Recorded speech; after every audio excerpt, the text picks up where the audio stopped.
I would like to say thank you to Team YouTube, but I have a question. Does this behavior by NBC News not constitute, and I quote, if we see a creator's on and or off-platform behavior harms our users' community, employees, or ecosystem, we may take action to protect the community. Does this not constitute a harm to your ecosystem? Hi everyone, welcome back to the channel. Thank you for watching. You're watching the VSO Gun Channel, and normally I would say something along the lines of, it's great to have you here as always, or something like that. But I'm not entirely sure that that's the case in this instance. But what I will say is thank you for being here, and I appreciate you, and thank you for helping me spread my message.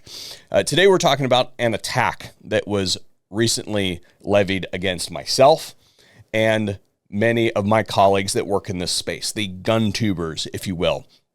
And the first salvo of that attack was an article by NBC News, which doesn't surprise me at all. I mean, you know how it works. You punch up when you're not doing well. And considering that I alone am capable of outpacing the viewership on NBC, even though they get preferential treatment as an authoritative source and get put at the very top of all the search results on any type of news story. So this kind of behavior doesn't surprise me at all. What they're using as a platform to stand on here is the Larry Vickers situation and the Matthew Hoover situation. Basically, they've created a simile.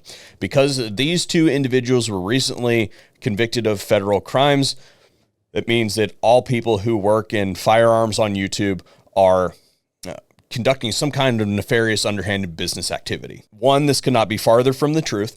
Two, this is libel against myself and my colleagues. And three, it is an ideological attack against a competitor because they cannot beat us in any other way than to try to get the powers at these social networking companies, and they've had some success with this in the past, leaning on them, causing a knee-jerk reaction to negatively impact people like me. So I'm making this video not only as a rebuttal to that, but because this is important to not just me, but to you and the future of our community, because the lifeblood of the Second Amendment now exists online.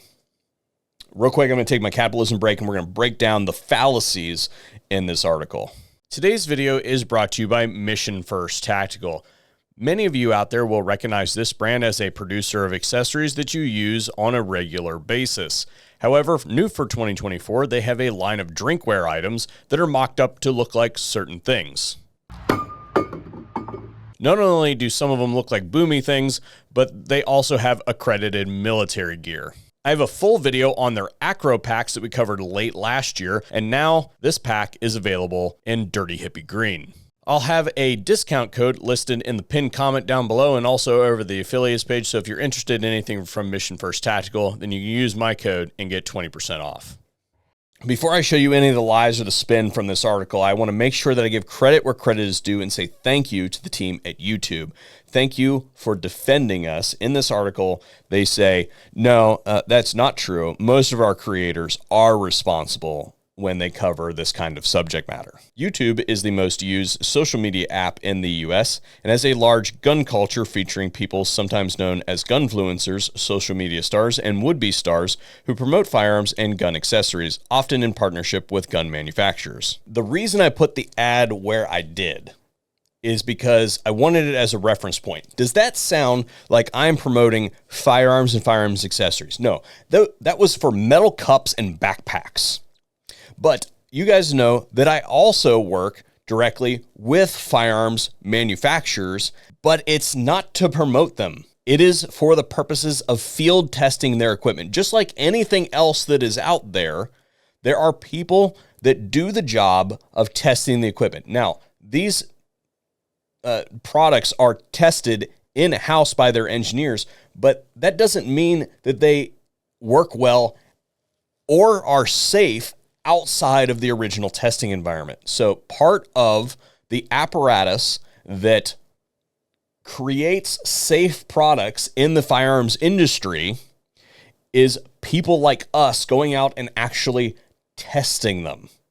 And I have had the privilege of working on many a project that has gone back to the drawing board because it was not safe or was not ready for prime time because of some of the things that we uncovered right out there on that range. All these organizations use the term gun safety. Well, gun safety starts with a product that doesn't explode in people's face. It starts with products that don't spontaneously disassemble themselves, and it starts with products that are properly toleranced and spec'd.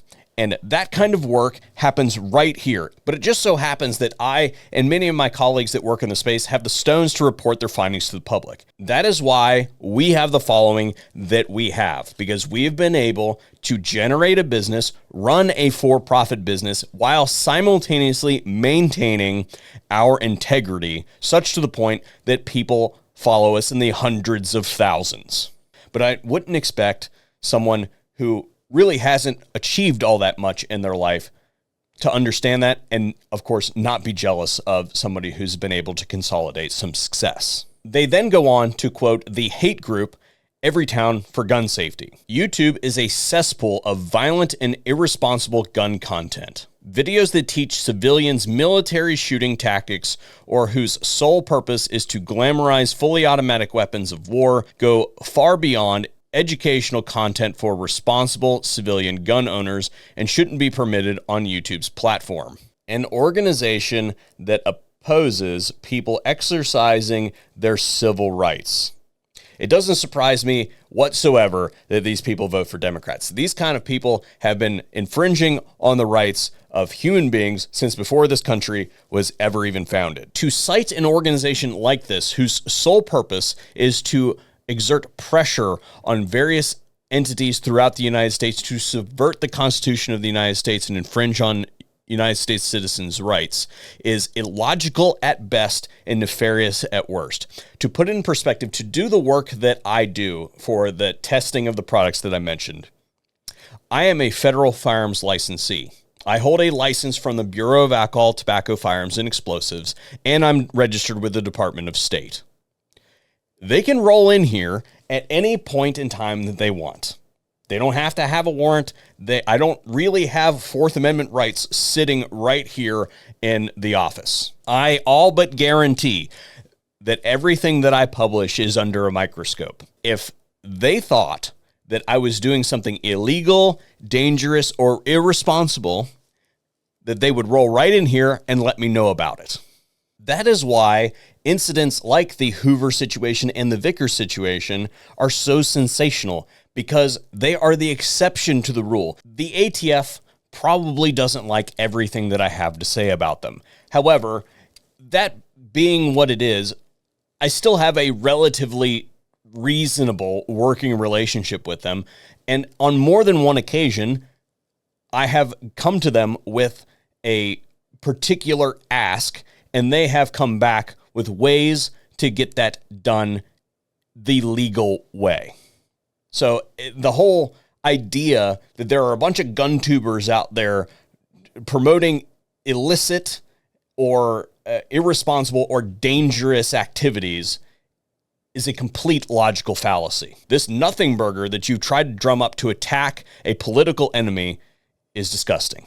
You should be ashamed of yourself. But we know that you have no shame, because you are an ideological zealot. In closing, again, I would like to say thank you to Team YouTube, but I have a question.